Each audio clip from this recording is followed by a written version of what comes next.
नमस्कार। हम पढ़ रहे थे राजस्थान के लोक देवता। तो चलिए आगे बढ़ते हैं।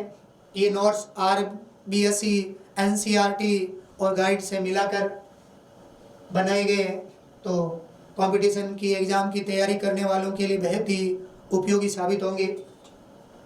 तो चलिए आगे बढ़ते हैं। ऊंटों में एक विशेष प्रकार का रोग है, सर्रा, पाया जाता है। ऊंटों के देवता बाबू जी के बारे में हम पढ़ रहे थे ना। वो तो फड़ वाला तो वो देवनारायण जी वाला छोटा सा बीच में टॉपिक ऐसे ही लिखा था, बाकी बाबू जी के बारे में चल रहा है।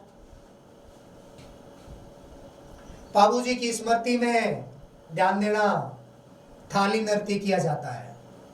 किस लोक देवता की स्मृति में थाली नृत्य किया जाता है? बाबू जी की स्मृति में। बाबू जी की स्मृति में थाली नृत्य किया जाता है, इंपॉर्टेंट है।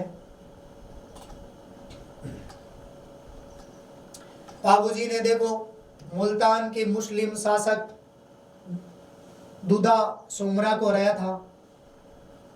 किस शासक के साथ बाबूजी का युद्ध हुआ था, तो ये भी आपको याद रखना है। बाकी ये ट्रिक है, वो याद करने के अनुसार है, आप अपने अनुसार कैसे भी आप याद कर सकते हैं। हालांकि जो नोट्स हैं वो आपको याद करने हैं। तो चलिए आगे बढ़ते हैं अब।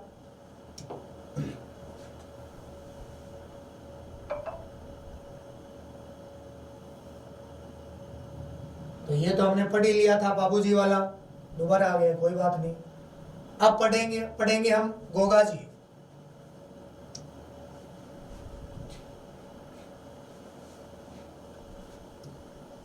गोगा जी भाद्र कृष्ण नवमी का इनका जन्म हुआ था। जन्माष्टमी के एक दिन बाद। विशेष तथ्य है, आपको याद रखने की जरूरत है। जन्माष्टमी के एक दिन बाद इनका जन्म हुआ था।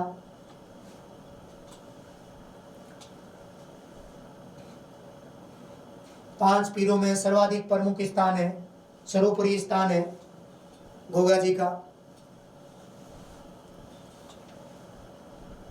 तो जन्माष्टमी के एक दिन बाद किस लोक देवता का जन्म हुआ था?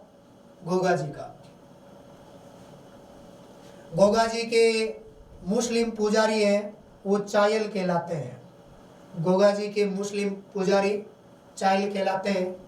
इनके पिता जेवर जी चौहान, माता बाछल दे, पत्नी केमल या मेनल दे। ठीक है। भाद्र कृष्ण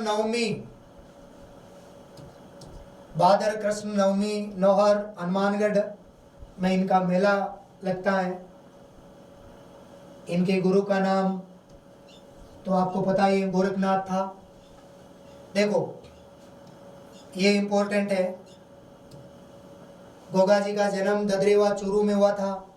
लेकिन इसमें इंपॉर्टेंट क्या है? इंपॉर्टेंट ये है, ये हमें सबको कंफ्यूजन वाला है, बार बार पढ़ने के बाद भी ये याद नहीं रहता है।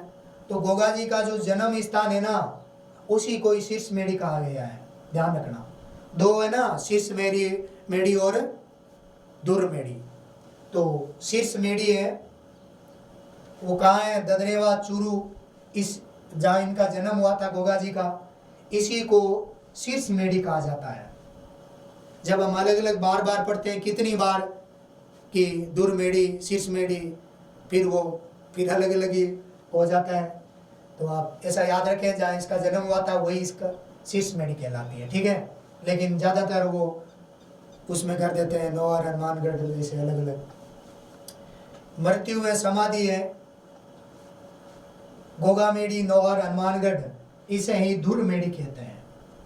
देखो ये दोनों ही इंपॉर्टेंट क्वेश्चन है, तो इसको आप इसी तरीके से याद करें, इसमें अंतर समझ करके कि गोगा जी का जहाँ जन्म हुआ था वो शीर्ष है, वो शीर्ष मेढ़ी है, और जो समाधि स्थल है वो है धुर मेढ़ी। तो धुर मेढ़ी कहाँ है, या पूछ सकते हैं शीर्ष मेढ़ी कहाँ है? ददरेवा चूरू, गोगा मेढ़ी, नौहर हनुमानगढ़। तो ये दोनों आपको अलग अलग याद रखना है विशेष तौर से। इम्पोर्टेंट क्वेश्चन है, बार बार ये